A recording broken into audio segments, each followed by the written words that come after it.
चलिए, सभी को मेरी आवाज क्लियर आ रही बच्चों? जस्ट मैं बीच में ऐसे पूछता रहूंगा एक एक बार। Am I audible to all of you?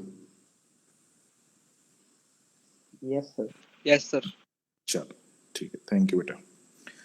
तो शुरुआत करते हैं। सबसे पहले मैं अपने बारे में बता दूं और फिर हम लोग अपना सिलेबस आगे बढ़ाएंगे बच्चों।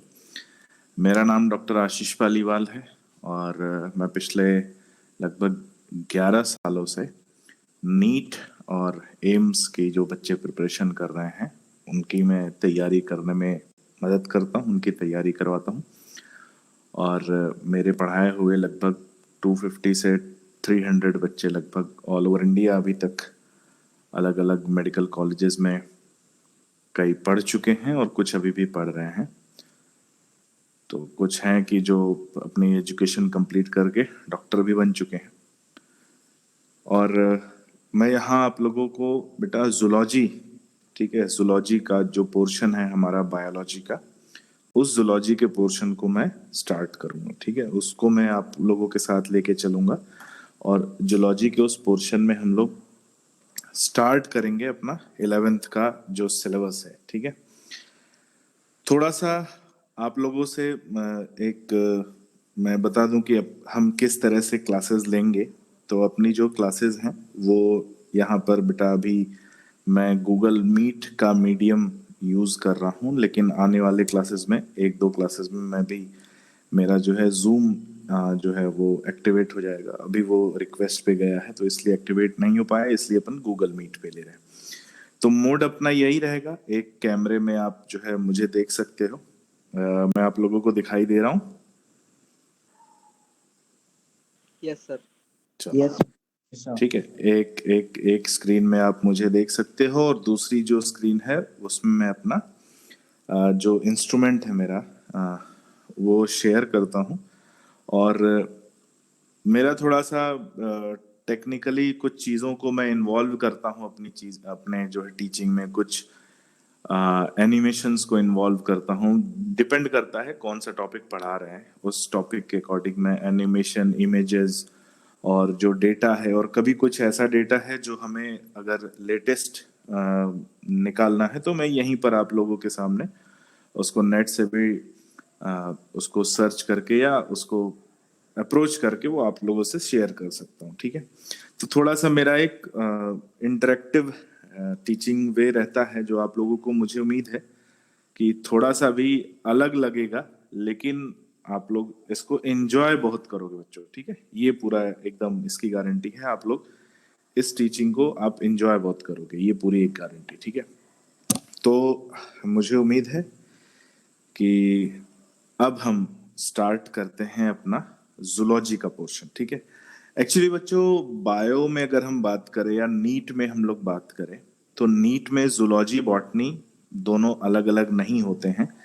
दोनों ही मिलके बायो का फॉर्मेशन होता है, दोनों ही मिलकर बायो बनते हैं, बायोलॉजी बनता है।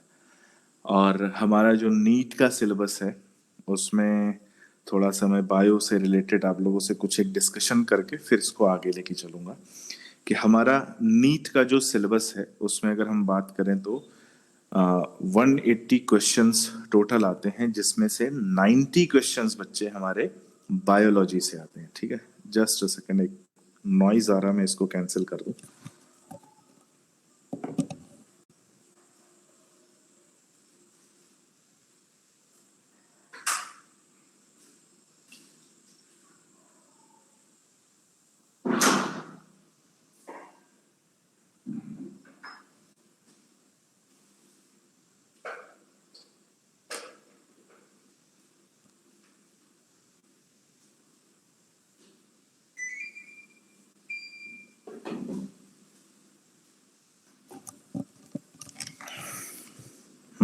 चलिए, तो हम लोग बात कर रहे थे कि 180 क्वेश्चंस बच्चे टोटल आते हैं, जिसमें से 90 क्वेश्चंस हमारे केवल बायोलॉजी से आते हैं। और पिछले 4-5 सालों में, पिछले जो 4-5 जो नीट के एग्जाम बीते हैं, अगर मैं स्पेशली बात करूं तो 2013 के बाद जो 5-6 सालों का जो नीट का एग्जाम हुआ है उसमें जब हमने डिफरेंशिएट किया तो पता चला कि 90 में से लगभग 45 क्वेश्चन 11th के सिलेबस से आते हैं और लगभग 45 क्वेश्चन 12th के सिलेबस से आते हैं। ठीक है, कभी ऐसा हुआ है कि एक क्वेश्चन ऐसा रहा है जो 11th के टॉपिक और 12th के टॉपिक दोनों से रिलेटेड रहा है, तो एक आध क्वेश्चन का वेरिएशन रहा है, लेकिन 11th से लगभग 45 क्वेश्चन आते हैं और 12th से भी लगभग 45। तो अगर हम वेटेज वाइज बात करें तो 11th का वेटेज हमारा 12th के बराबर है। ठीक है, एग्जाम में। लेकिन अगर हम चैप्टर के अकॉर्डिंग बात करें तो हमारा 11th में लगभग 22 चैप्टर्स हैं बच्चों। ठीक है, 11th में 22 चैप्टर्स आते हैं और 12th में 16 चैप्टर आते हैं। तो अब आप मुझे एक बात बताओ कि अगर हमें 45 क्वेश्चन अटेम्प्ट करना है तो हमें 11th में ज्यादा सिलेबस कवर करना पड़ेगा या 12th में ज्यादा सिलेबस कवर करना पड़ेगा? क्या लगता है बच्चों आप लोगों को? सर 11th में। 11th में, है ना? हमें 22 चैप्टर्स 11th में लेके चलने। और मेरा जो पर्सनल एक ओपिनियन, जब मैं एज ए स्टूडेंट था, ठीक है, मैंने भी नीट की एग्जाम मैंने 2007 में नीट मैंने निकाला हुआ है। उस समय प्री और मेंस दोनों एग्जाम होते थे। तो एज ए स्टूडेंट भी मैं आपसे बात करूंगा। ठीक है, मैं केवल एज ए टीचर आपसे बात नहीं करूंगा। एज ए स्टूडेंट मैं जब AIPMT या CBSE PMT होता था तो क्या प्रॉब्लम्स फेस करता था उन प्रॉब्लम्स को हम लोग कैसे काउंटर करते हैं। ठीक है, ये सारा डिस्कशन मैं आपसे करूंगा। तो होता क्या था जब हम पढ़ते थे तो उस समय क्या था कि ये 11th के भी पोर्शन से आता था और 12th के भी पोर्शन से आता था।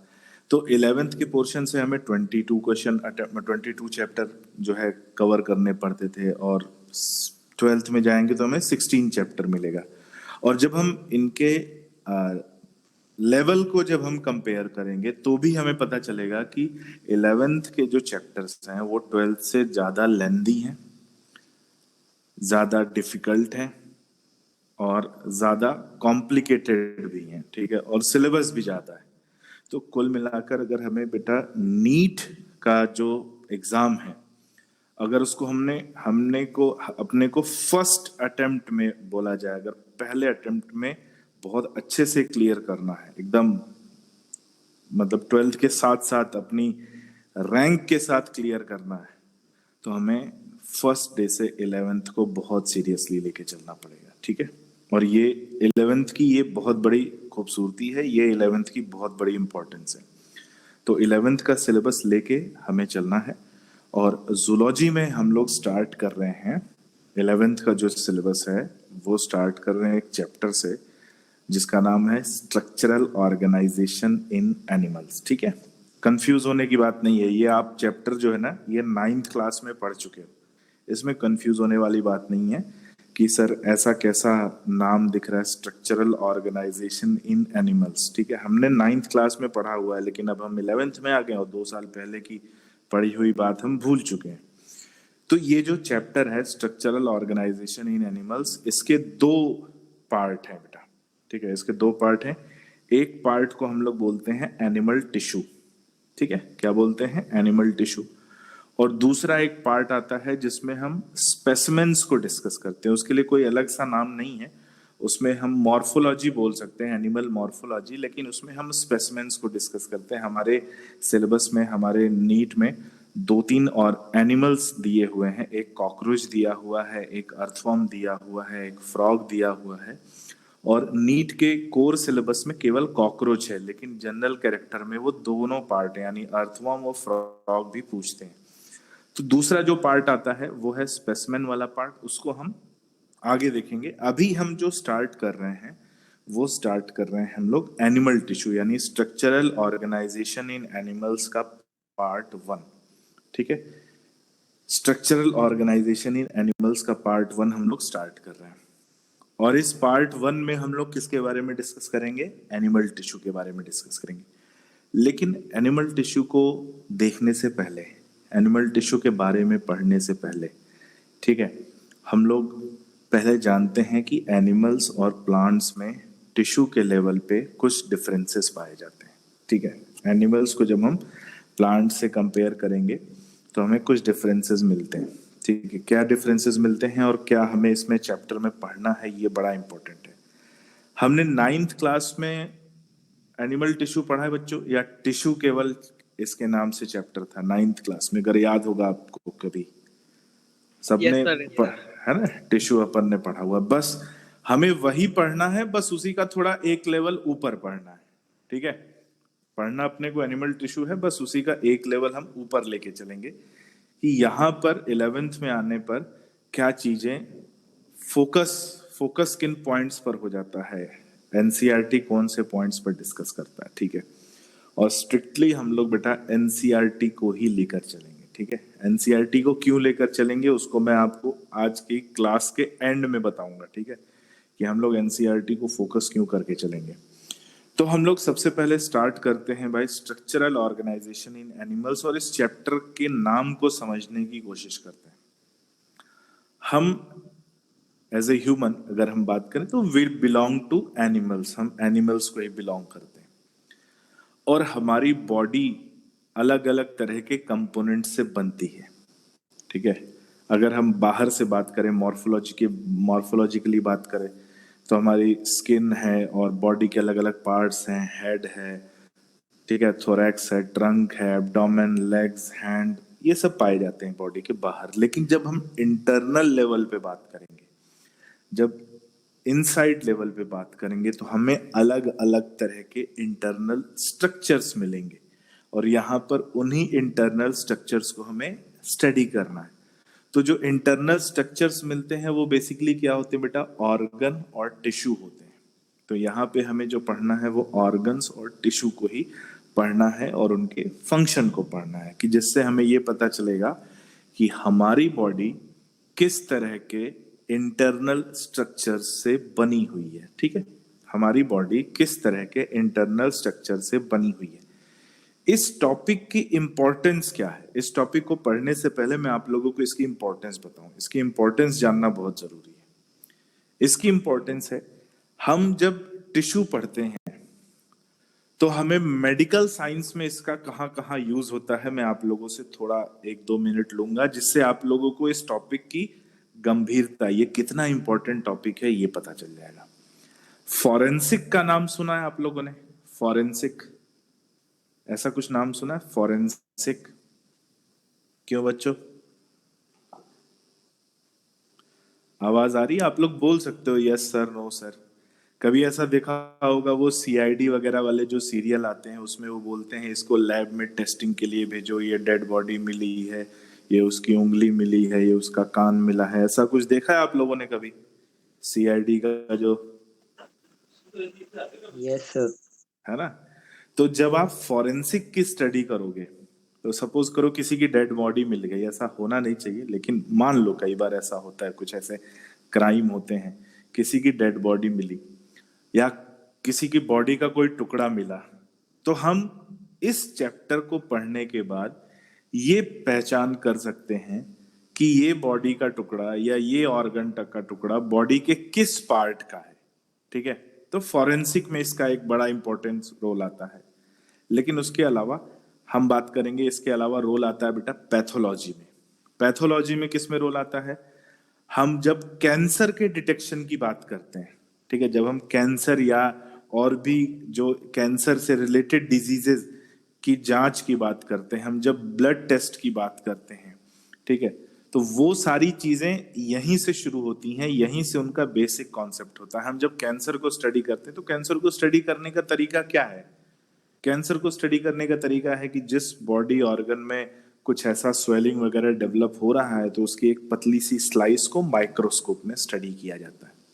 और एनिमल टिश्यू में हम यही स्टडी करते हैं कि बॉडी में किस तरह का टिश्यू प्रेजेंट है, और अगर कोई एबनॉर्मलिटी प्रेजेंट है, कोई मतलब ट्यूमर हो रहा है, किसी में नेक्रोसिस हो रही है, सेल डेथ हो रही है, नियोप्लाज्म डेवलप हो रहा है, तो वो किस तरह का ट्यूमर या किस तरह का कैंसर हो सकता है, ठीक है? वो पूरी स्टडी यहीं से शुरू होती है। ये मतलब पैथोलॉजी का एबीसीडी समझ लो। हम एबीसीडी, उसको हम ग्रामर बोलते हैं, तो ये समझ लो एबीसीडी है कि हम एबीसीडी पढ़ रहे हैं, जिसको हम आगे मेडिकल साइंस में, ठीक है, मेडिकल साइंस में हम लोग बहुत यूज करने वाले हैं। आप एमबीबीएस करोगे, एमबीबीएस के फर्स्ट ईयर में हिस्टोलॉजी के नाम से ये सब्जेक्ट मिलेगा जिसमें इसी चैप्टर को पढ़ाया जाएगा बेटा, ठीक है। थोड़ा डीप में पढ़ाया जाएगा लेकिन इसी चैप्टर को पढ़ाया जाएगा, इसी पार्ट को पढ़ाया जाएगा, ह्यूमन टिश्यू को पढ़ाया जाएगा।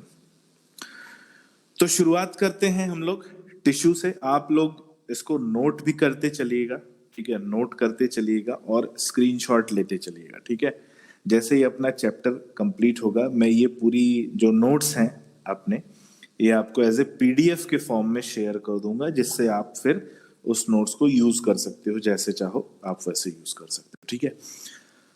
तो हम लोग बात करेंगे एनिमल टिश्यू की, और एनिमल टिश्यू समझने के लिए सबसे पहले हमें पढ़ना पड़ेगा कि टिश्यू क्या होता है, ठीक है। खूब हमने 9th क्लास में सुना होगा, एक सिंपल सी डेफिनेशन सुनी होगी, a group of cells performing same type of function, या group of cells similar in structure and function is known as tissue. ये हमने एक बेसिक डेफिनेशन पढ़ी होगी, लेकिन 11th में हम उसी डेफिनेशन को थोड़ा सा और एम्पलीफाई कर देते हैं, थोड़ा सा और स्पेसिफाई कर देते हैं। क्या कर देते हैं? टिश्यू हम किसको कहते हैं? सेल्स का ग्रुप होता है, इसमें कोई डाउट नहीं, लेकिन उन सेल्स के ग्रुप की ओरिजिन सेम होनी चाहिए, ठीक है, ओरिजिन सेम होनी चाहिए। स्ट्रक्चर और फंक्शन सेम हो भी सकते हैं, नहीं भी हो सकते, ऐसा जरूरी नहीं, लेकिन उनकी ओरिजिन सेम होनी चाहिए और उनके बीच में आपस में कोऑर्डिनेशन होना चाहिए। ये हो जाती है टिश्यू की एक प्रॉपर डेफिनेशन। तो हम यहाँ पे दो डेफिनेशन डिस्कस कर रहे हैं। एक वो डेफिनेशन जो एनसीईआरटी में दी हुई है, उसको हमें याद करना है क्योंकि हमारे एग्जाम में वो पूछेगा। एक डेफिनेशन जो हमारा कॉन्सेप्ट बनाएगा, ठीक है, कि हम एग्जैक्टली बात किसकी कर रहे हैं। सो टिश्यू को डिफाइन करते हैं, it is a group of sales having specific function and origin, ठीक है। फंक्शन भी सेम होना चाहिए, ओरिजिन भी सेम होनी चाहिए, जहां से ये ओरिजिनेट कर रहे हैं उन सभी सेल्स की कॉमन ओरिजिन। ओरिजिन का मतलब क्या है? जहां से इन सेल्स का फॉर्मेशन हो रहा है, ठीक है, बॉडी में जहां पर इन सेल्स का फॉर्मेशन होता है उसे बोलते हैं ओरिजिन। और ये बड़ा एक इंपॉर्टेंट पॉइंट आ जाता है क्योंकि कई बार एग्जाम में इसको कंफ्यूज करके पूछा गया है कि ओरिजिन सेम होती है या नहीं, तो भाई ओरिजिन भी सेम होती है, ठीक है। सो टिश्यू क्या हो जाएगा? अ group of similar sales having a specific function and origin, जिनका फंक्शन भी सेम हो, यानी एक जैसा काम करे, जो भी फंक्शन परफॉर्म कर रहे हैं, अगर वो बोन फॉर्मेशन कर रहे हैं या ऑक्सीजन का कंडक्शन कर रहे हैं या मेटाबॉलिक एक्टिविटी परफॉर्म कर रहे हैं या हार्मोन का सिक्रीशन कर रहे हैं, जो भी फंक्शन कर रहे हैं वो फंक्शन सेम होना चाहिए और उनकी ओरिजिन भी सेम होनी चाहिए। लेकिन जब इसी कॉन्सेप्ट को हम थोड़ा सा और इलेबोरेट करेंगे तो हमारे सामने एक और डेफिनेशन आती है। क्या डेफिनेशन आती है? अ group of sales having similar structure, function and origin with coordination between them, ठीक है। ये बहुत इंपॉर्टेंट वर्ड हो जाता है, कोऑर्डिनेशन। कोऑर्डिनेशन क्या होता है भाई? कोऑर्डिनेशन में मतलब होता है साथ मिलजुल कर काम करना। अगर सेल्स के बीच में ये एक कैपेबिलिटी नहीं रहेगी कि साथ मिलजुल कर काम करें, तो उनमें कभी वो टिश्यू फॉर्मेशन नहीं हो पाएगा, ठीक है। और इसका बहुत बड़ा एक एग्जाम्पल हमें मिलता है, एक बहुत बड़ा एग्जाम्पल मिलता है। आपने 9th क्लास में पॉरीफेरा फाइलम नाम सुना होगा, ठीक है, सुना है किसी ने पॉरीफेरा फाइलम? 9th क्लास जब हम डाइवर्सिटी इन ऑर्गेनिज्म नाम से एक चैप्टर पढ़ रहे थे, यस सर, यस सर। है ना, तो वहां पर एक पॉरीफेरा फाइलम आया था और उस फाइलम में एग्जाम्पल जो होते हैं वो स्पॉन्जेस होते हैं। यहां भी हम 11th में जब एनिमल किंगडम पढ़ेंगे तो इस पॉरीफेरा फाइलम के बारे में पढ़ेंगे। तो इस फाइलम में जो एनिमल्स होते हैं वो सभी मल्टी सेलुलर हैं, ध्यान से सुनना, वो सभी मल्टी सेलुलर हैं। सभी में सेल्स ऐसी हैं जिनकी ओरिजिन सेम है, जिनका स्ट्रक्चर सेम है, जिनका फंक्शन सेम है, लेकिन फिर भी उनमें टिश्यू नहीं पाया जाता। टिश्यू उनमें नहीं पाया जाता, मल्टी सेलुलर हैं, उनमें जो सेल्स मिलेंगे उनके स्ट्रक्चर सेम मिलेंगे, ओरिजिन सेम मिलेगा, फंक्शन सेम मिलेगा, लेकिन बच्चों उनमें टिश्यू नहीं होता। आप सोचो, अब आप बता सकते हो क्यों नहीं होता? आपके पास आंसर है, बताओ क्यों नहीं होता बेटा? क्योंकि उनमें कोऑर्डिनेशन नहीं होता, ठीक है। तो सेल्स सब एक साथ काम मिलकर नहीं करती, सब अपना अपना काम करती। ये ठीक वैसा ही है जैसे एक 4 व्हीलर है, कार है कोई, उसके आगे के दो पहिए बोले हम आगे की तरफ चलेंगे, पीछे के दो पहिए बोले हम पीछे की तरफ चलेंगे। तो अगर इनमें कोऑर्डिनेशन नहीं होगा तो क्या वो गाड़ी आगे बढ़ पाएगी? नहीं जा पाएगी। ठीक है, ठीक वैसे ही है जैसे आज हम किसी दिन सो के उठे सुबह और हमारे पैर बोले कि भाई आज हम काम नहीं करेंगे, आज हम हड़ताल पे हैं, तो क्या हम कहीं जाग पाएंगे? नहीं जा पाएंगे, क्योंकि हमारी बॉडी पार्ट्स के बीच कोऑर्डिनेशन होना बहुत जरूरी है। और ठीक वैसा ही है कि इन ऑर्गेनिजम्स के बीच, इन सेल्स के बीच भी कोऑर्डिनेशन होना जरूरी है, तभी टिश्यू का फॉर्मेशन होगा। तो पॉरीफेरा अकेला ऐसा एग्जाम्पल है जो मल्टी सेलुलर है, और मल्टी सेलुलर होने के बाद भी, ओरिजिन स्ट्रक्चर फंक्शन सेम होने के बाद भी उसमें टिश्यू का फॉर्मेशन नहीं पाया जाता, क्योंकि उसकी सेल्स के बीच में कोऑर्डिनेशन नहीं होता। ठीक है, बहुत इंपॉर्टेंट पार्ट है कोऑर्डिनेशन। तो यहां पे लिखा है porifera which are sponges they lack coordination, इनमें कोऑर्डिनेशन नहीं होता और इसीलिए इनमें टिश्यू नहीं होता। तो टिश्यू नहीं होता तो इनमें क्या पाया जाता है भाई? अगर टिश्यू नहीं पाया जाता तो टिश्यू से छोटा लेवल इनमें पाया जाता है, छोटा लेवल ऑर्गेनाइजेशन पाया जाता है, जिसे बोलते हैं सेलुलर लेवल ऑफ ऑर्गेनाइजेशन। ठीक है, तो पॉरीफेरा में हमें क्या मिलता है? Cellular level of organisation. Just a second,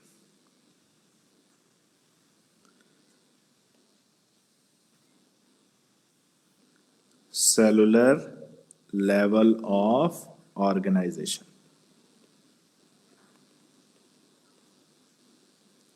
ठीक है, इसको नोट करेंगे आप लोग, नोट कर लीजिए, स्क्रीनशॉट ले लीजिए, फिर आगे बढ़ते हैं।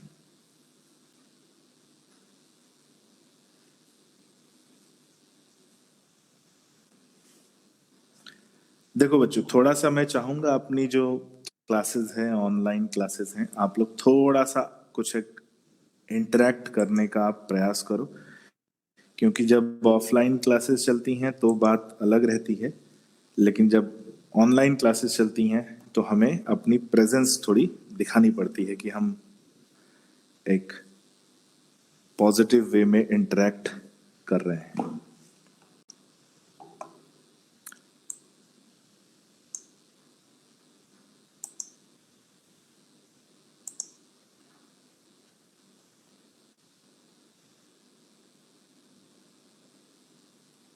नोट कर लिया?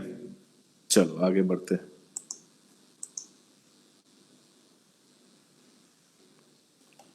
फिर बात आती है कि अब हमें टिश्यू की डिफिनीशन तो समझ में आ गई। हमारी बॉडी में जितने तरह की सेल्स हैं, वो सेल्स मिलकर आपस में कोऑर्डिनेटेड वे में काम करती हैं, और उनके कोऑर्डिनेटेड वे से जो स्ट्रक्चर बनता है, उस स्ट्रक्चर को हम टिश्यू कहते हैं। अब टिश्यू केवल एनिमल्स में नहीं पाया जाता है, एनिमल्स के साथ साथ ये प्लांट्स में भी देखने को मिलता है। यानी जो भी मल्टी सेलुलर ऑर्गेनिज्म है, उनमें हमें मेजॉरिटी में प्लांट्स और एनिमल्स में टिश्यू लेवल का ऑर्गेनाइजेशन देखने को मिलता है। हम प्लांट्स की बात करते हैं, ठीक है, प्लांट्स की बात करते हैं और एनिमल्स की बात करते हैं, दोनों की बात करते हैं। प्लांट्स में जब हम बात करते हैं तो टिश्यू का फॉर्मेशन पाया जाता है, और वो टिश्यू मिलकर एक फंक्शन परफॉर्म करता है। लेकिन जब हम एनिमल्स की बात करते हैं तो टिश्यू का फॉर्मेशन तो है, लेकिन अलग अलग टिश्यू मिलकर अलग अलग ऑर्गन्स का फॉर्मेशन करते हैं, और जो फंक्शन टिश्यू परफॉर्म कर रहा है वही फंक्शन हमें एनिमल्स में ऑर्गन में भी देखा जाता है।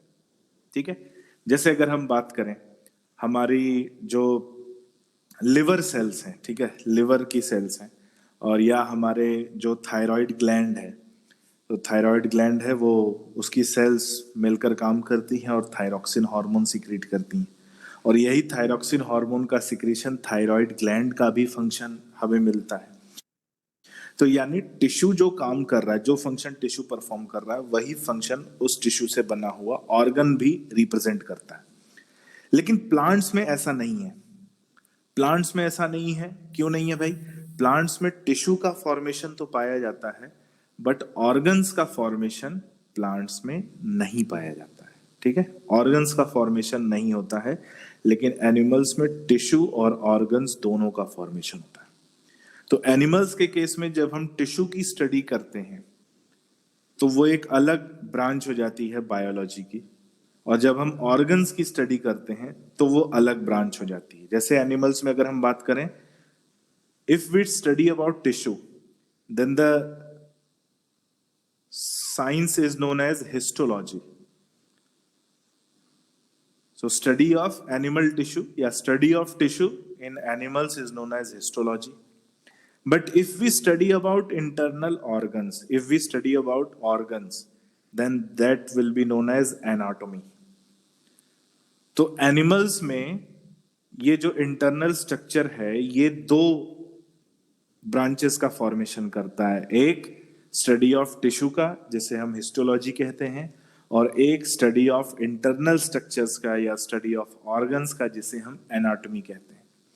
तो एनिमल्स में अगर हम बात करें, हिस्टोलॉजी अलग ब्रांच है, एनाटॉमी अलग ब्रांच है, लेकिन प्लांट्स के केस में ये दोनों ब्रांच सेम है।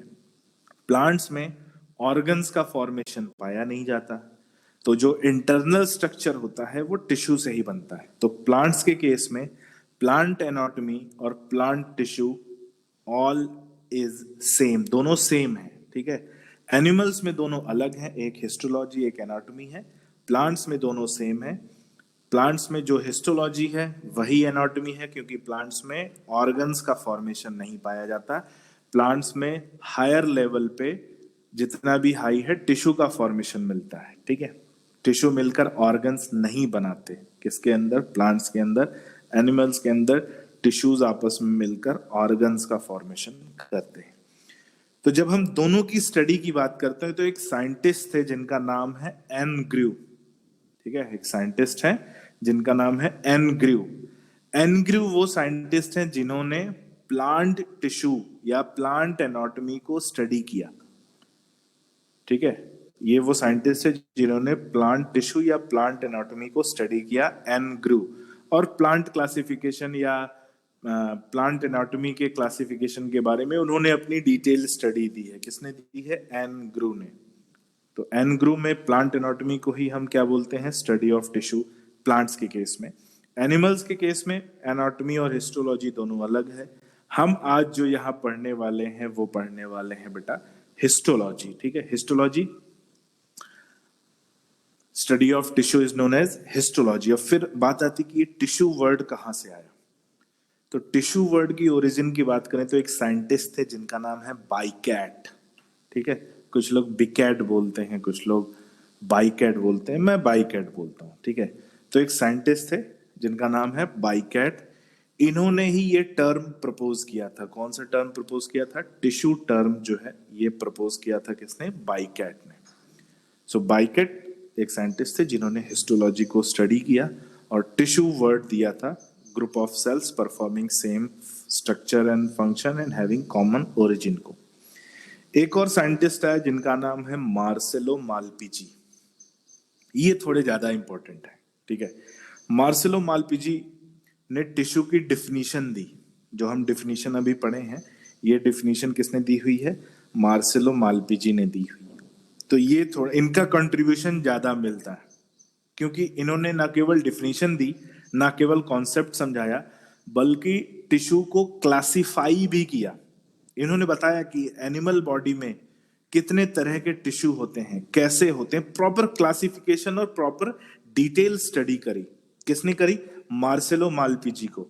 तो मार्सेलो मालपिजी ने। तो आज हम लोग जो हिस्टोलॉजी पढ़ते हैं, जो टिश्यू पढ़ते हैं, उसको पढ़ने का जो मैक्सिमम जो क्रेडिट जाता है, मैक्सिमम जो श्रेय जाता है, वो किसको जाता है? मार्सेलो मालपिजी को जाता है। इन्होंने ही डिफाइन किया टिश्यू को। इन्होंने he has done detail study of tissue, tissue की डिटेल स्टडी करी। और इन्होंने ही बताया कि हमारी बॉडी में या एनिमल टिश्यू 4 बेसिक टाइप्स के होते हैं। And he has classified animal tissue in 4 groups, और he has classified animal tissue as 4 types। इन्होंने बताया कि एनिमल टिश्यू 4 टाइप का होता है, या बोल सकते हैं इन्होंने बताया कि एनिमल टिश्यू 4 ग्रुप में पाया जाता है, ठीक है।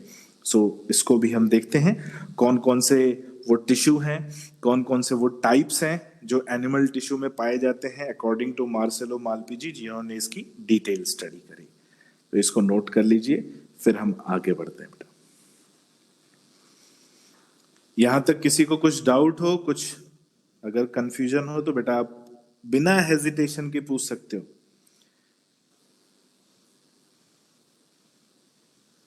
Return sir. चलो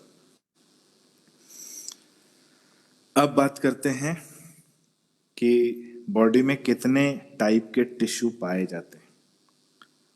और दूसरी बात हमने टिश्यू में पढ़ा था कि उनकी ओरिजिन होनी चाहिए, ठीक है, और सेम ओरिजिन होनी चाहिए।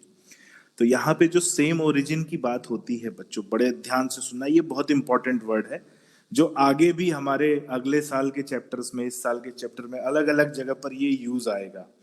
हम एक वर्ड की बात करते हैं, जर्मिनल लेयर, ठीक है, एक वर्ड की बात करते हैं जर्मिनल लेयर। ये समझना बहुत जरूरी, क्योंकि कम से कम 4 चैप्टर्स ऐसे मिलेंगे जहां इन जर्मिनल लेयर्स की बात होगी, ठीक है। एक यहां पर बात हो रही है, एक एनिमल किंगडम में बात होगी, इसके बाद फिर बात होगी ह्यूमन रिप्रोडक्शन में बात होगी। तो ऐसे ऐसे करके 3-4 चैप्टर्स में इस जर्मिनल लेयर की बात होगी। हम यहीं पर इसको समझते चलते हैं, बड़ा सिंपल सा टॉपिक है, ध्यान से सुनो। जब जाइगोट बनता है, ठीक है, जाइगोट बनता है तो जाइगोट एक सिंगल सेल स्ट्रक्चर होता है, और उस जाइगोट से जब पूरा बॉडी या ऑर्गन का या एम्ब्रियो का डेवलपमेंट होता है या फीटस का डेवलपमेंट होता है, तो वो डेवलपमेंट अचानक से नहीं होता, स्टेप बाय स्टेप डेवलपमेंट होता है। तो जाइगोट पहले डिवाइड करता है और डिवाइड करके सेल्स की 3 लेयर बनाता है, 3 अलग अलग लेयर, और वो तीनों लेयर को जर्मिनल लेयर कहा जाता है। कौन कौन सी होती हैं? एक्टोडर्म, मीजोडर्म, एंडोडर्म, ठीक है। ये 3 लेयर हमारी बॉडी में, ह्यूमन बॉडी की बात कर रहे हैं, कुछ ऐसे भी हैं जिनमें 2 ही लेयर पाई जाती है, हम ह्यूमंस में 3 लेयर पाई जाती है, ठीक है। तो हम 3 जर्मिनल लेयर्स की बात करेंगे, हमारी बॉडी में 3 जर्मिनल लेयर्स प्रेजेंट होती हैं। तो ये जो 3 जर्मिनल लेयर्स हैं, इनका काम क्या है?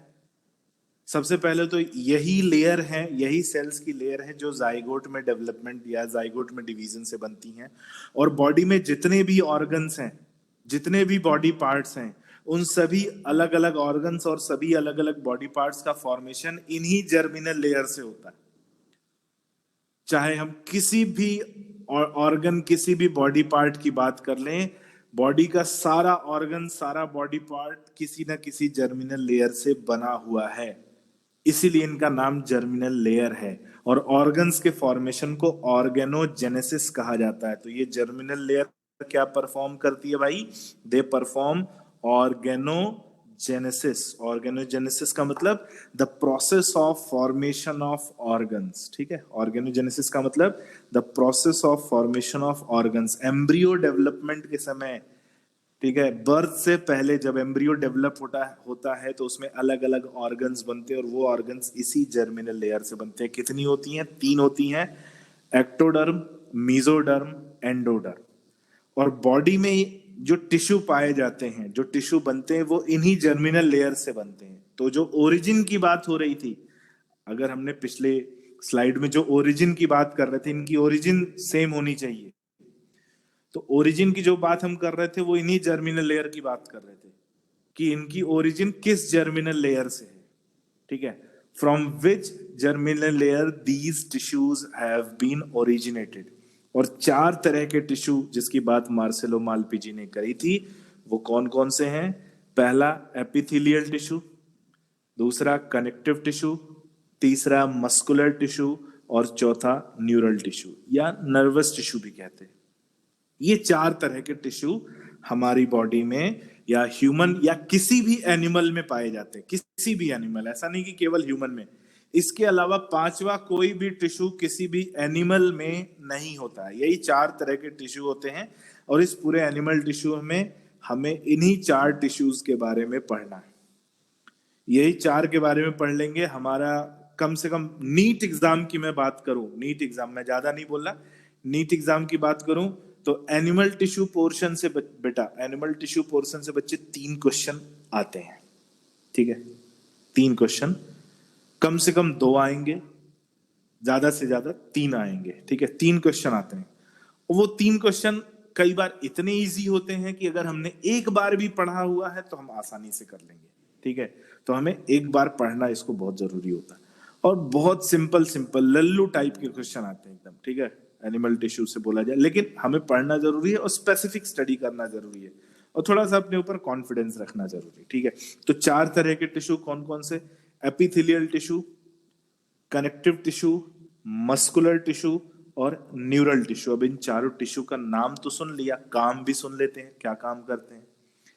एपिथेलियल टिश्यू ये हमारी बॉडी में प्रोटेक्शन का काम करता है, मेन काम तो है प्रोटेक्शन, इसके अलावा भी और भी काम है, ठीक है। जैसे हम बात करते हैं कोई आदमी, कोई भी पर्सन है, वो मेन काम क्या करता है, उसके अलावा कुछ एडिशनल काम भी, जैसे आप हैं कि कुछ आप एज ए स्टूडेंट हैं, और स्टूडेंट के अलावा हो सकता है कोई कुछ सोशल एक्टिविटीज में सोशल वर्कर की तरह कुछ इन्वॉल्व होगा, कहीं कुछ करता होगा।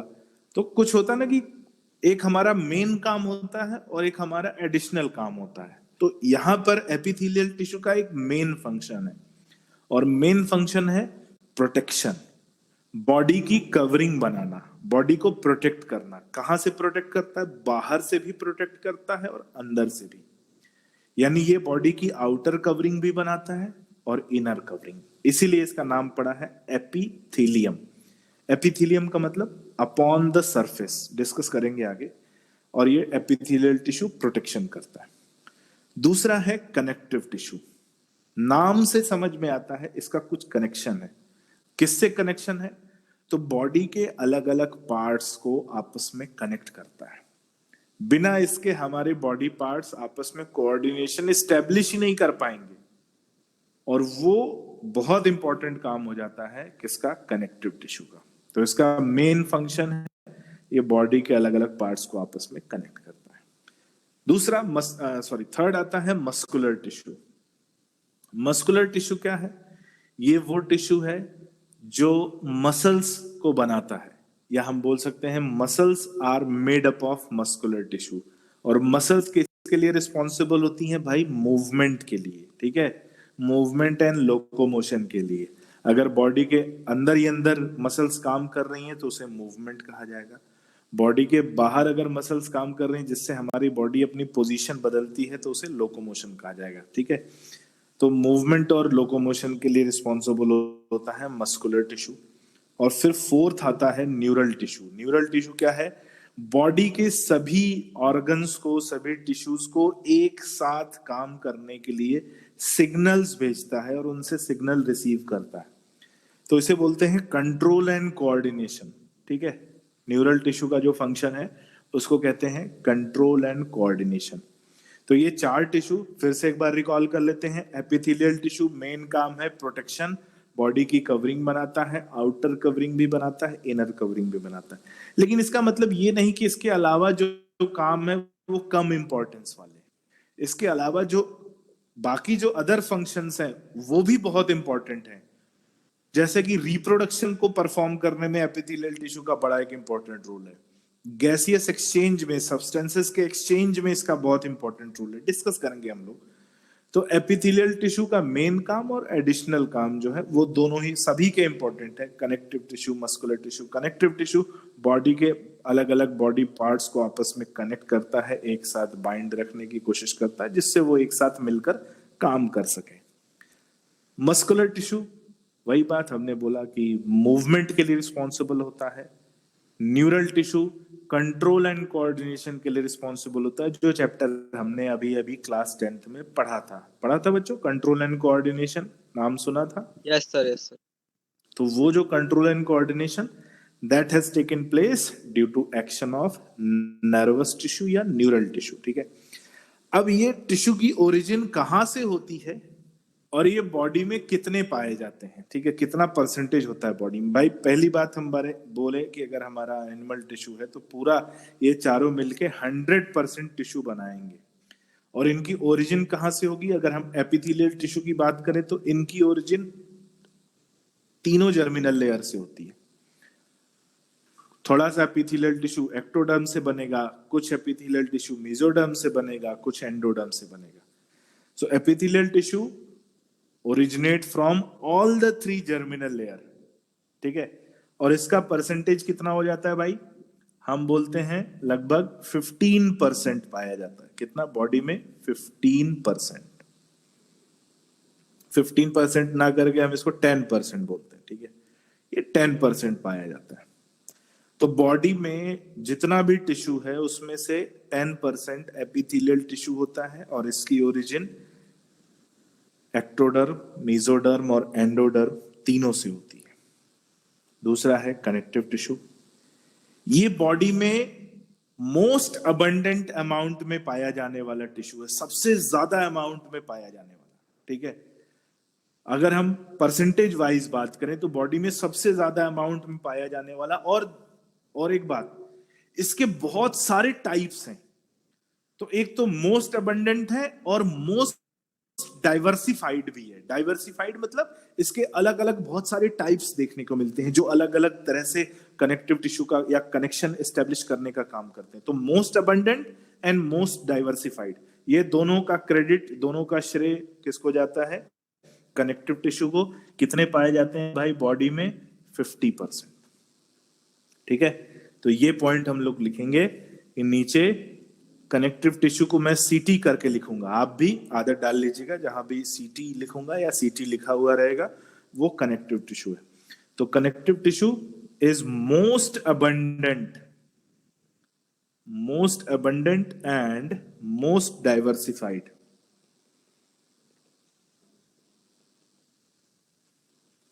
ठीक है, most abundant and most diversified, सबसे ज्यादा अमाउंट में पाया जाता है और इसके सबसे ज्यादा टाइप्स भी, अलग अलग रूप, अलग अलग तरह के कनेक्टिव टिश्यू देखने को मिलते हैं।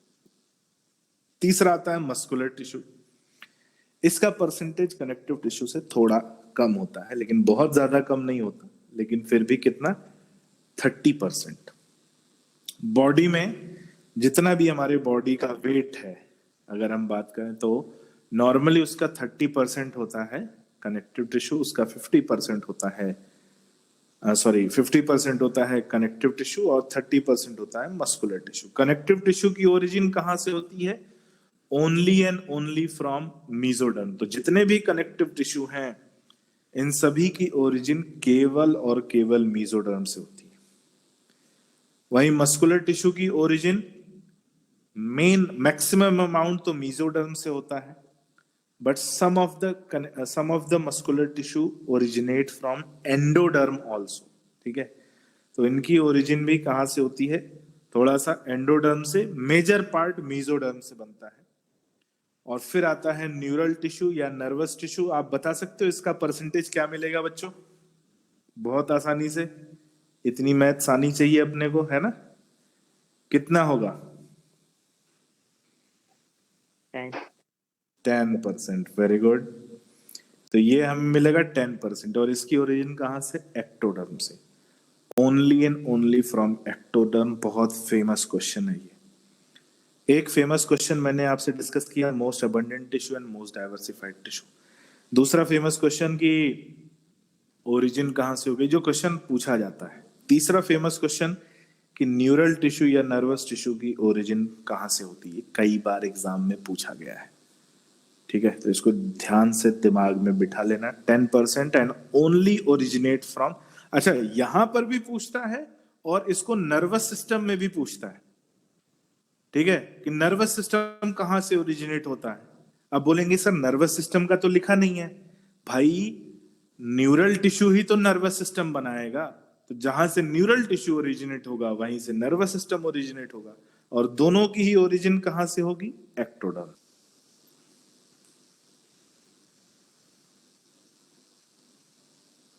Return sir.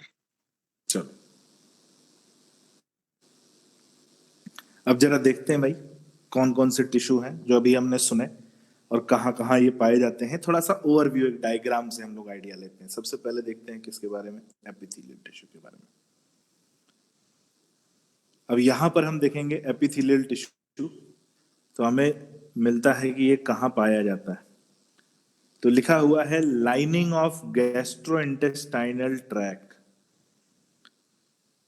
Lining of gastrointestinal tract. Gastrointestinal tract का मतलब है कि हमारा जो डाइजेस्टिव सिस्टम है, हमारा जो एलिमेंट्री कैनाल है, जो ट्यूब है जिसमें फूड और यहाँ से माउथ, फिर pharynx, oesophagus, stomach, small intestine, large intestine, जो हम पढ़े हैं 10th में, तो उसकी जो इनर लाइनिंग यानी इनर कवरिंग, लाइनिंग का मतलब बच्चों इनर कवरिंग, ठीक है, ध्यान में रखना।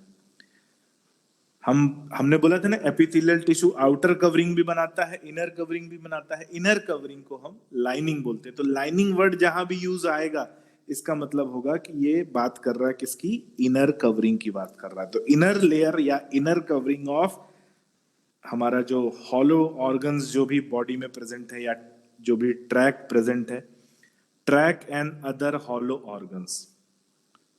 तो गैस्ट्रोइंटेस्टाइनल ट्रैक हो गया। दूसरे हॉलो ऑर्गन्स क्या होंगे बेटा?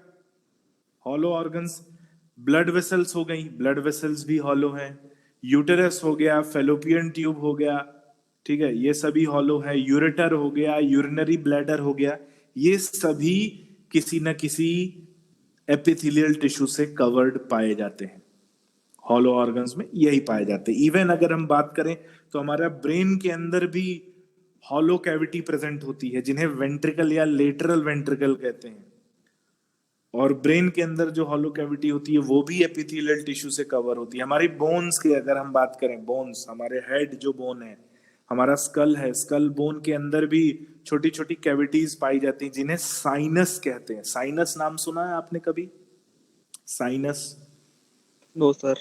नहीं सुना? चलो ध्यान से सुनो। कई बार सुनते हैं ना, कुछ लोगों को जुकाम होता है, जो कफिंग होती है, तो बोलते हैं साइनस की प्रॉब्लम है, बहुत जो है फेस पे और अंदर जो है बहुत पेन हो रहा है, कंजेशन होता क्या है साइनसिस? समझो, हमारी जो बोन है, हमारे फेस की बोन बोल लें, ठीक है, या हम अपना क्रेनियम स्कल की बात कर लें, तो इन बोन्स के अंदर, हड्डियों के अंदर बेटा छोटी छोटी कैविटीज होती हैं, और वो कैविटीज सब आपस में कनेक्टेड पाई जाती हैं। और इन कैविटीज में भी ये एपिथेलियल टिश्यू होता है, जो कई बार जो है कुछ ऐसे सब्सटेंसेस सिक्रीट करता है जिसकी वजह से अंदर वो कैविटी पूरी भर जाती है, ठीक है, पूरी भर के एकदम कंजेस्टेड हो जाती है। तो जब वो कैविटी भर जाती है, जैसे जुकाम होता है, जब हम जुकाम बोलते हैं तो नाक बहती है, म्यूकस का सिक्रीशन होता है, तो वैसे जुकाम के केस में जो है इसके स्नीजिंग या कफिंग या फ्लू के केस में क्या होता है कि ये जो कैविटीज होती हैं हड्डियों के अंदर, इन कैविटीज में भी म्यूकस भर जाता है, और वो म्यूकस क्या करता है, प्रेशर बनाने लगता है, और जब प्रेशर बनाता है तो दर्द होता है। तो कुछ लोगों में साइनस की प्रॉब्लम पाई जाती है, जिसे साइनसाइटिस कहते हैं, ठीक है। तो ये जो भी हॉलो कैविटीज है बॉडी में, चाहे कोई ऑर्गन हॉलो हो या कोई ट्यूब हो, जैसे मैंने बोला यूरेटर हो गया, यूरेथ्रा हो गया, वास डिफरेंस हो गया, फेलोपियन ट्यूब हो गया, यूटेरस हो गया, ठीक है, इन सभी की इंटरनल लेयर जो है वो बनी होती है किसकी, एपिथेलियल टिश्यू की। और एक्सटर्नल भी, ऐसा नहीं कि केवल इंटरनल, एक्सटर्नल भी प्रेजेंट होती है। जैसे स्किन सरफेस, हम स्किन सरफेस की बात करें, बाहर की स्किन सरफेस की बात करें, तो स्किन सरफेस हमें बाहर भी जो टिश्यू हमें देखने को मिलता है, ये जो हमारी स्किन हमें देखने को मिल रही है, कौन सा टिश्यू है, एपिथेलियल टिश्यू, ठीक है।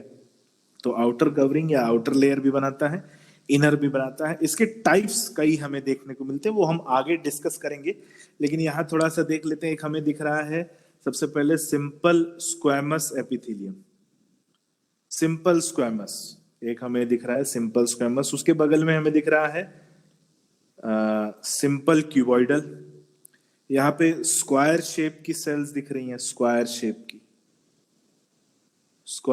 की सेल्स दिख रही हैं। फिर हमें दिख रहा है सिंपल कॉलमनार, कॉलमनार में पिलर जैसी सेल्स दिख रही हैं, लंबी लंबी खंभे जैसी पिलर्स लाइक सेल्स दिख रही हैं, इन्हें बोलते हैं कॉलमनार।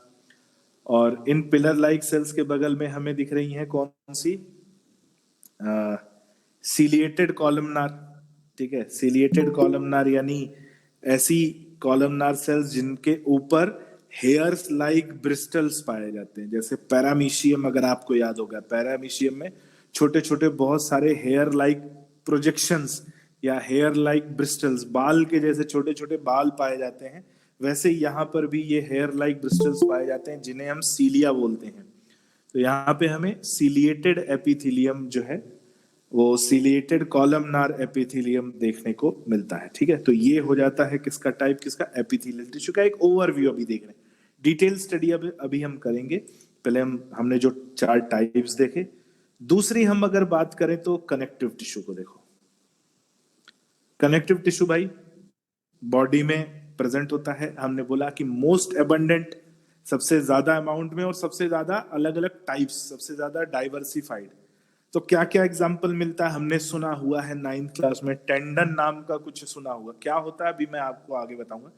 टेंडन है जो मसल्स को बोन से अटैच करता है। ठीक है, मसल्स को बोन से बाइंड रखता है, जोड़ के रखता है, टेंडन। फिर बोन पाया जाता है। बोन भी कनेक्टिव टिश्यू। हड्डियां क्या करती हैं, बॉडी के अलग अलग बॉडी पार्ट्स को आपस में जोड़ती हैं। Fat and other soft padding, जो फैट का डिपोजिशन स्किन के नीचे होता है, बॉडी में जो फैट डिपॉजिट होता है, वो भी किसका एग्जाम्पल है, कनेक्टिव टिश्यू का एग्जाम्पल है। तो ये 3 अभी एग्जाम्पल, छोटे एग्जाम्पल अभी हम देख रहे हैं, बाकी डिटेलिंग हम इसकी और देखेंगे। फिर आता है मस्कुलर टिश्यू। मस्कुलर टिश्यू की बात करें तो जो भी मसल्स बॉडी में प्रेजेंट होती हैं, मसल्स, फिर यहाँ पे 3 तरह की मसल्स दिख रही हैं। कार्डियक मसल जो हार्ट का फॉर्मेशन करती है, ध्यान से सुनना, कार्डियक मसल जो हार्ट का फॉर्मेशन करती है। स्केलेटल मसल्स जो हमारे स्केलेटन से अटैच पाई जाती है, जो बाहर की तरफ होती हैं। हम चाहे हमारा हाथ ऊपर चला जाए तो किसकी वजह से जाएगा, स्केलेटल मसल की वजह से। हम चाहे नीचे चला जाए तो किसकी वजह से जाएगा, स्केलेटल। अगर हम चाहे कि हार्ट जो है ब्लड पंप करना बंद कर दे तो क्या ऐसा होगा बच्चों, ऐसा होगा क्या? No sir. नहीं होगा। तो यानी कार्डियक मसल हमारी सुनता नहीं है, जो स्केलेटल मसल है वो हमारी सुनता है। हम चाहे हाथ ऊपर हाथ ऊपर, हम चाहे हाथ नीचे नीचे। तो इससे इनके फंक्शनिंग और स्ट्रक्चर में डिफरेंस आता है। कार्डियक मसल इनवॉलेंट्री होता है, हमारी इच्छा से काम नहीं करता, इनवॉलेंट्री होता है। Skeletal muscle voluntary. तीसरा यहां पर एक दिख रहा है स्मूथ मसल। अब स्मूथ मसल्स क्या है कि स्मूथ मसल्स में पाई जाती है मसल सेल्स, और बाकी जो 2 मसल्स हैं इसमें पाए जाते हैं मसल फाइबर्स। तो यहां पे हम नोट कर देते हैं मसल फाइबर्स। ये भाई मसल फाइबर्स हैं।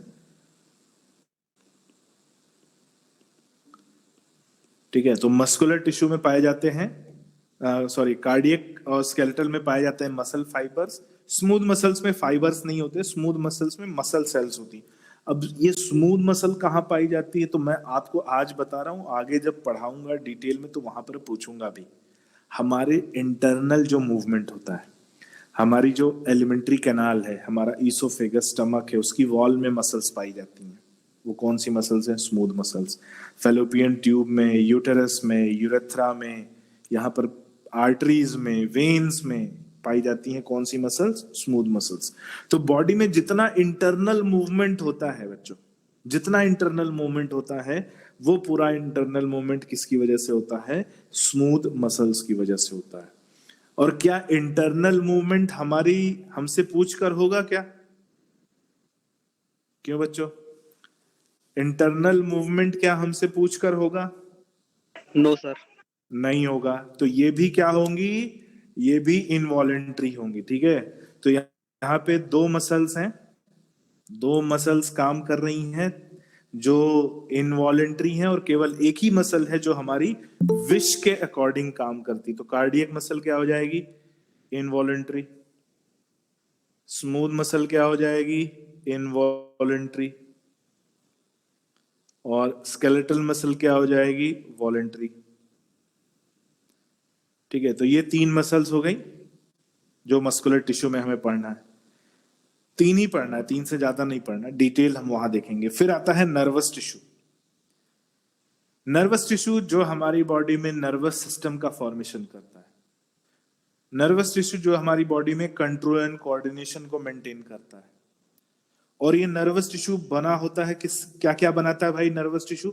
ये बना होता है जिन सेल्स का, उन सेल्स को बोलते हैं हम लोग नर्व सेल्स। तो नर्वस टिश्यू जिन सेल्स से बनता है उन सेल्स को हम कहते हैं नर्व सेल्स।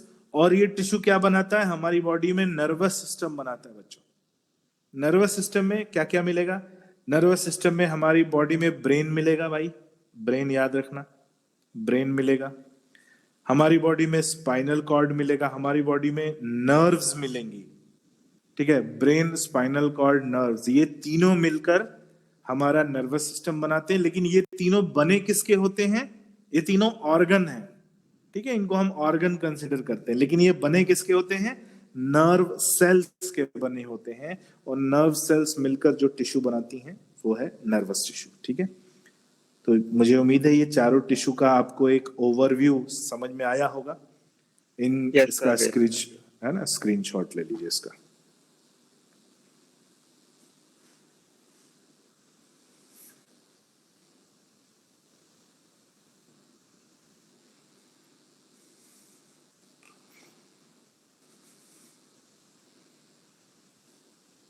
ठीक है, चलिए आगे बढ़ते हैं।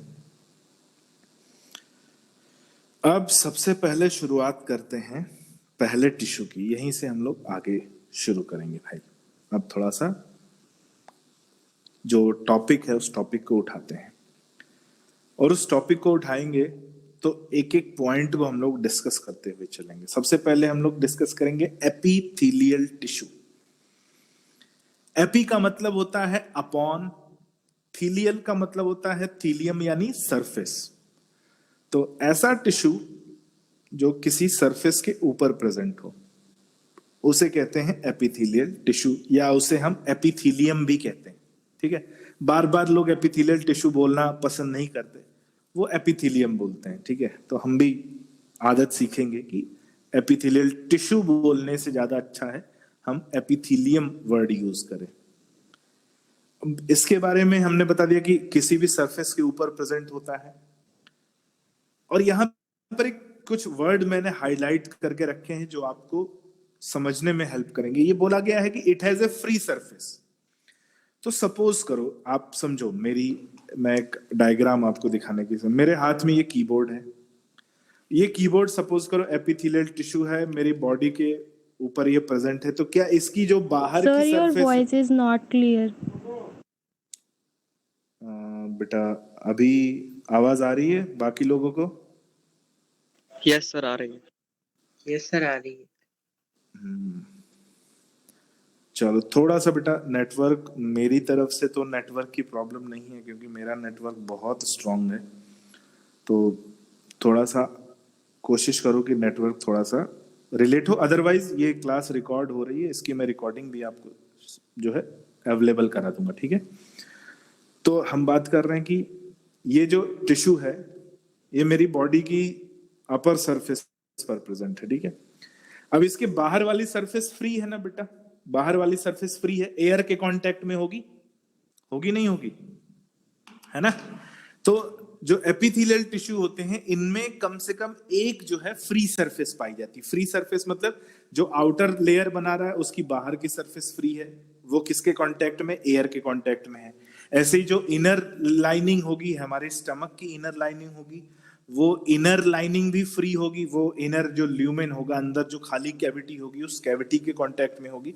तो इसलिए बोला गया है कि epithelial tissue has a free surface, इसमें एक फ्री सरफेस पाई जाती है, विच फेसेस आइदर बॉडी फ्लूइड और आउटसाइड एनवायरनमेंट। अगर आउटर लेयर बना रहा है तो आउटसाइड एनवायरनमेंट को फेस करेगा, और अगर इनर लेयर बना रहा है, समझो स्टमक जो है अंदर खाली होता है और उसके अंदर क्या भरा होता है? उसके अंदर गैस्ट्रिक जूस भरा होता है, तो वो भी एक बॉडी फ्लूइड है। या आर्टरीज की बात करें, वेन्स की बात करें, उनकी इनर लेयर भी बनी होती एपिथेलियल टिश्यू की, और उनमें क्या फ्लो करता है बेटा? ब्लड फ्लो करता है, लिम्फ फ्लो करता है, वो भी क्या है? Body fluid.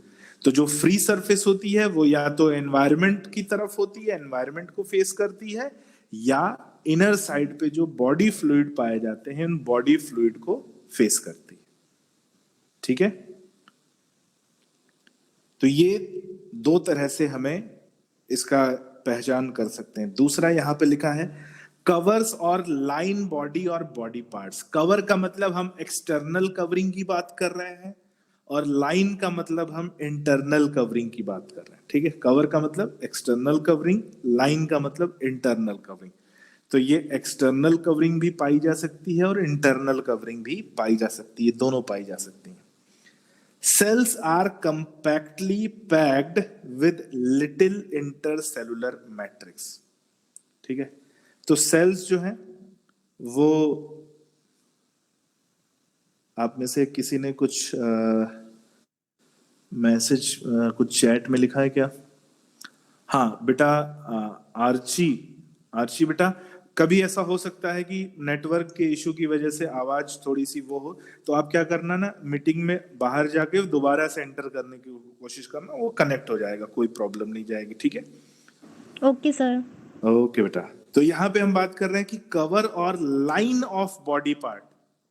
कवर का मतलब भाई एक्सटर्नल, लाइन का मतलब इंटरनल। ये दोनों वर्ड एक ही चीज को रिप्रेजेंट करते हैं लेकिन अलग अलग तरीके से।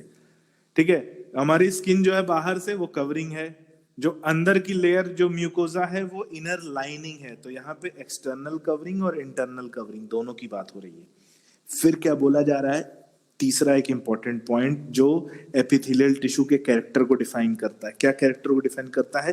Sales are compactly pack. Cells जो है इसकी बहुत एकदम एक दूसरे से बहुत कॉम्पैक्ट तरीके से पाई जाती है। इनके बीच में इंटरसेलुलर स्पेस नाम मात्र के बराबर होता है, वेरी नेग्लिजिबल, जिससे कि इनके बीच से कोई सब्सटेंस पास नहीं कर सकता, या इनके बीच से इंटरसेलुलर फ्लूइड भी पास नहीं कर सकता। तो इनके बीच में जो है बहुत कम, या बोला जाए नेग्लिजिबल इंटरसेलुलर स्पेस पाया जाता है। अगर हम बोले कि इंटरसेलुलर स्पेस नहीं होता है तो भी हम सही होंगे, क्योंकि नेग्लिजिबल का मतलब है कि नहीं है तो भी कोई दिक्कत नहीं है। ठीक है, तो इंटरसेलुलर स्पेस या इंटरसेलुलर मैट्रिक्स। अब मैट्रिक्स क्या है बेटा, समझना। मैट्रिक्स का मतलब, हम घर बनाते हैं ना, तो घर बनता है तो ब्रिक्स को जोड़ने के लिए सीमेंट का यूज करते हैं। तो यहाँ पे जो है ना, ये दो सेल्स को आपस में बाइंड रखने के लिए जो एक सीमेंट लाइक मटेरियल होगा उसे यहाँ पर मैट्रिक्स कहा जा रहा है। ठीक है, तो सेल्स के बीच में जो जगह है वो भरी होती है, किससे भरी होती है? एक सीमेंट लाइक मटेरियल होता है जिसे हम इंटरसेलुलर मैट्रिक्स कह रहे हैं। इसको हम डिटेल में स्टडी करेंगे कनेक्टिव टिश्यू में, क्योंकि उसका कनेक्टिव टिश्यू का एक बहुत बड़ा पार्ट मैट्रिक्स बनता है। यहाँ पर मैट्रिक्स या इंटरसेलुलर सब्सटेंस नेग्लिजिबल होते हैं, तो इसलिए यहाँ इसकी इंपॉर्टेंस उतनी है नहीं।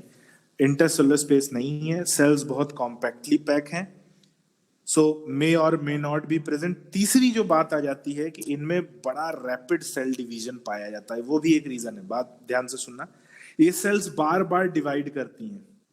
तो अगर सेल्स बार बार डिवाइड करेंगी तो इनके लिए जगह की कमी होती जाएगी, स्पेस कम पड़ता जाएगा, इनके बीच में बोलते हैं ना कि ठुसम ठुसा बढ़ जाएगा। ठीक है, जैसे एक कोई बस है, बस में लोगों की संख्या बढ़ाते जाओ तो लोग एकदम ठुस जाएंगे उसमें। ठीक है, भर जाएंगे, पूरा एकदम कंजेस्टेड हो जाएगा। वही वाली सिचुएशन इनके साथ हो जाती है। ठीक है, किसके साथ?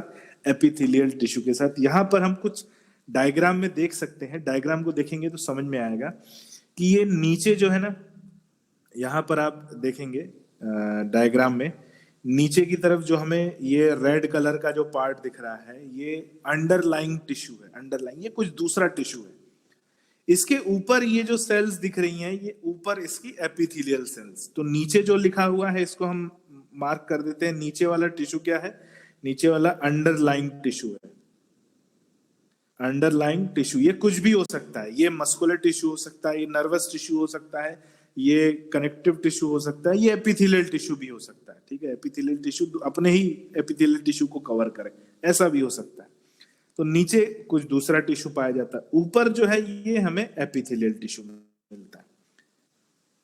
तो जो सेलुलर लेयर दिख रही है ये क्या है? Epithelial tissue. और इसमें सेल्स बहुत एक दूसरे से कंजेस्टेड है। और थोड़ा सा अगर हम देखेंगे तो ये ऐसा लग रहा है जैसे फर्श पे टाइल्स बिछाई हुई है बच्चों। ऐसा लग रहा है क्या कि फर्श के ऊपर टाइल्स बिछाई हुई है? टेढ़ी मेढ़ी टूटी हुई टाइल्स अपन नहीं बिछा देते हैं कई जगह पर, आपने देखा होगा, जहां पर कई पब्लिक प्लेसेस पर कुछ छोटे छोटे टुकड़े टाइल्स के मिलते हैं, तो उन्हीं को बिछाकर एक लेयर, यूनिफॉर्म लेयर बनाने की कोशिश करते हैं।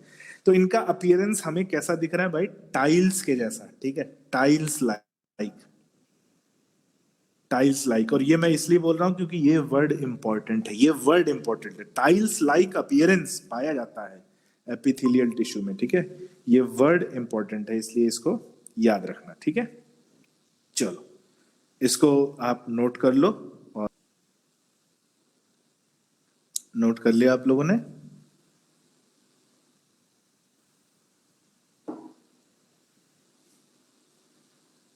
Yes sir. चलो ओके बेटा। अब यहां पर हम शुरू करते हैं इस टॉपिक को, और आज इसका हम इस एपिथेलियल टिश्यू का एक छोटा सा क्लासिफिकेशन देखेंगे। तो एपिथेलियल टिश्यू या बोला जाए एपिथेलियम मेनली दो टाइप का होता है। एक होता है सिंगल लेयर्ड। हाँ just sir our next class is at 5:30। Just बेटा ये अपना लास्ट पॉइंट है, इसी को बस हमें डिस्कस करना, ठीक है? और उसके बाद आप 5:30 से आप अपनी क्लास में जा सकते हो, ठीक है? सो हम बात कर रहे हैं कि एपिथेलियल टिश्यू जो है ये दो टाइप का होता है। कुछ ऐसे एपिथेलियम होते हैं जो सेल्स की एक सिंगल लेयर से बने होते हैं, एक सिंगल लेयर, एक ही लेयर प्रेजेंट होती है, वो होता है सिंपल एपिथेलियम। कुछ ऐसे एपिथेलियम होता है जिसमें एक से ज्यादा सेल्स की लेयर पाई जाती है, more than one cell layer, जिसे मल्टी लेयर्ड भी बोलते हैं। तो एपिथेलियल टिश्यू दो तरह का पाया जाता है, एक सिंगल लेयर्ड एपिथेलियम और एक मल्टी लेयर्ड एपिथेलियम। तो जो सिंगल लेयर्ड एपिथेलियम होते हैं उसे कहते हैं सिंपल एपिथेलियल टिश्यू। क्या बोलते हैं? Simple epithelial tissue. Simple epithelial tissue जो सिंगल लेयर्ड होते हैं। दूसरे होते हैं क्या? Multi layered. मल्टी लेयर्ड बोलेंगे तो कई लेयर के मिलने से बनता है, इसलिए इसको बोलते हैं कंपाउंड एपिथेलियम, ठीक है? Compound epithelium. दो टिश्यू समझ में आ गए एपिथेलियल, एक सिंपल एपिथेलियम जो सिंगल लेयर्ड सेल्स का बना हुआ है, दूसरा है कंपाउंड एपिथेलियम जो मल्टी लेयर्ड ऑफ सेल्स का बना हुआ है। और ये हम कैसे पता करेंगे कि कौन सा सिंगल लेयर्ड है, कौन सा मल्टी लेयर्ड है? इसको हमें माइक्रोस्कोप में देखना पड़ेगा, ठीक है? कहां देखना पड़ेगा? माइक्रोस्कोप में देखना पड़ेगा। और जब हम टिश्यू की माइक्रोस्कोपिक एग्जामिनेशन करते हैं, जैसे सपोज करो कोई बॉडी है, बॉडी टिश्यू को स्टडी करना है, तो उसको हम ऐसे माइक्रोस्कोप यहां नहीं लगाएंगे, यहां लगा के नहीं पड़ता, उसको हम क्या करेंगे? कट करेंगे। कट करने के बाद उसको माइक्रोटोम से उसकी पतली पतली स्लाइसेस बनाई जाती हैं। जो टिश्यू को स्टडी करने के लिए एक ब्लेड आता है जिसको माइक्रोटोम बोलते हैं, मशीन होती है उसमें ब्लेड लगा होता है। माइक्रोटोम से उसकी छोटी छोटी स्लाइसेस बनाई जाती हैं। उन स्लाइसेस को हम स्लाइड में स्टेन करके स्टडी करते हैं।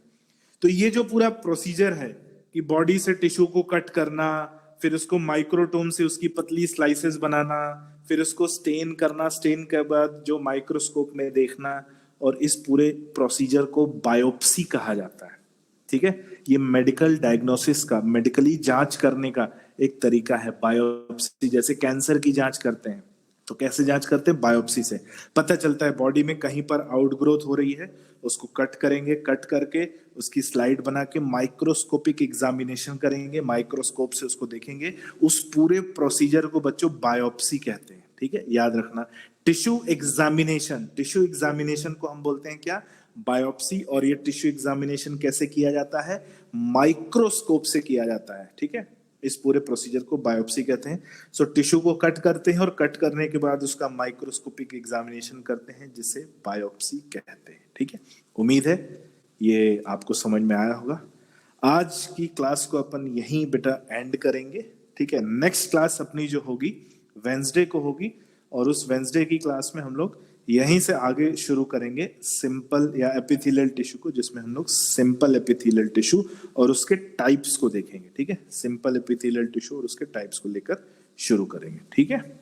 इसका स्क्रीनशॉट ले लो, नोट कर लो। किसी को कुछ डाउट हो, कुछ पूछना हो तो बेटा पूछ सकता है, अदरवाइज आप क्लास लीव कर सकते हो, ठीक है?